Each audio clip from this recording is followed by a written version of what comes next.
of the war, gasoline ration stickers, amputees, fatherless boys, were constant reminders that the entire disparate American community had been forged together into an alloy of great strength. And, like most veterans of the Second World War, when he returned home, he quickly and easily slid back into a normal mid-century American life. The ugliness was over, and it was time to move on. If there were anecdotes about the war, they were infrequent. That was partly because the war was still fresh, and human beings rarely find the necessity to reminisce about things until the events are unappealingly moldy and in need of a good airing. Now my father is almost 90.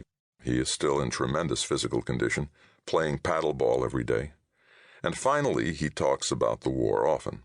When the family gets together now, my father tells war stories, humorous ones mostly, the same stories about the South Pacific over and over and over again. And it's a tribute to their veracity that they never change by so much as one tiny detail.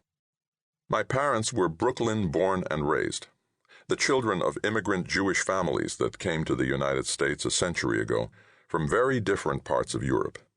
Both my father's parents emigrated separately from a small town called Ioannina in the province of Epirus in northwestern Greece, at that time part of the crumbling Ottoman Empire. Oddly, they hadn't known each other in Greece, but met and married in Brooklyn, where large numbers of Greek Jews had settled at the start of the Balkan Wars and just before World War I. Their arrival happened to coincide with a much larger and much better known emigration of Yiddish-speaking Jews from Central and Eastern Europe. The proximate causes for the migrations were related. The Old World, with its monarchies and artificial alliances, was dying, and rusty, creaking power relationships had become dysfunctional and were coming to pieces. The Ottoman Empire, long a dominant force but now challenged by a new alien world, was disintegrating. And there were incipient revolutions in Central and Eastern Europe. All of this produced an uncontrollable and growing monster of political and military chaos whose spawn became the First World War. People of all stripes saw themselves entering a fierce, frightening, modern age, but those on the economic and cultural margins saw themselves, quite presciently, as the ultimate losers and started getting out of Europe as fast as they possibly could. My father spoke nothing but Greek until he was 5 years old and went to public school in New York City. To say that the new Americans were multilingual would be an enormous understatement. Although my father's generation quickly learned English, Greek, in his case a dialect of hillbilly Greek found only in the mountains near Ioannina, remained the language of the home and of the adults. But also, they prayed in Hebrew. They understood some Macedonian and Albanian, and because they'd lived for centuries under the domination of the Turks, they could speak a bit of Turkish too. And it was the experience of living in the dominion of the Ottomans that drove my father's mother to call me Pasha.